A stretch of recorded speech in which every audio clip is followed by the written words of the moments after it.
The gentleman from Alexandria, Mr. Levine. Mr. Speaker, speaking to the governor's amendments. The gentleman has the floor.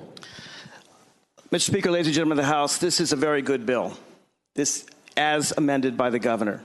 It was actually a good bill when we passed it the first time in the House and when they passed it the first time in the Senate, because it treated all daycare facilities under the same standard.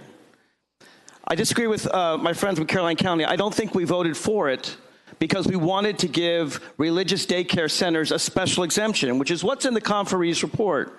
Now, the conferee's report, you may remember the very last day of session. We got it 5 minutes before. I read it very quickly. It looked to me like at the very beginning of the conferee's report, and you can see it actually in 2 sections added that were not in the original bill.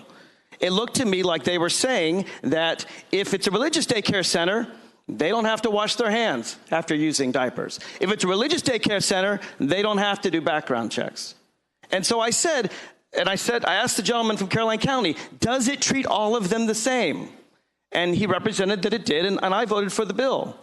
But I've now looked at the bill very carefully, and the governor's amendment treats them all the same.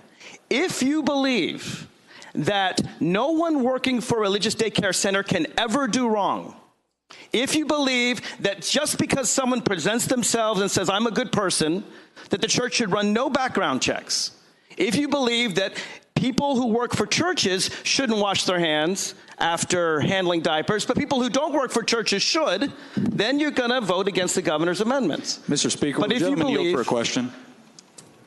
Will the gentleman from Culpeper, Mr. Freitas? Yes, Mr. Speaker, will the gentleman yield for a question? I will when I'm done, Mr. Speaker. So I decline to yield at the moment. Gentleman declines to yield. The heart of what the governor's amendment does is it does treat them all the same. And we should treat them all the same. Because we know that merely because someone decides to work for a religious institution, that doesn't make them perfect. Bad people work for all kinds of daycare centers, and we should regulate them all the same, which is why I strongly support the governor's amendment. And now I'm happy to yield, Mr. Speaker.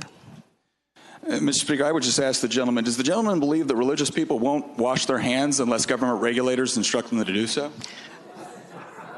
I would respond, Mr. Speaker, that, believe it or not, some bad people will occasionally apply for jobs at religious daycare centers.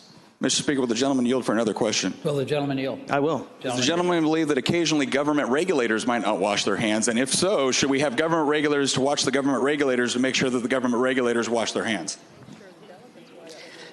Mr. Speaker, I respond that this is a rhetorical question, but I believe everyone should be treated equally under the law. If we should protect children in secular centers, we should also protect children in daycare centers. At the end of the day, we should protect children. I support the governor's amendment.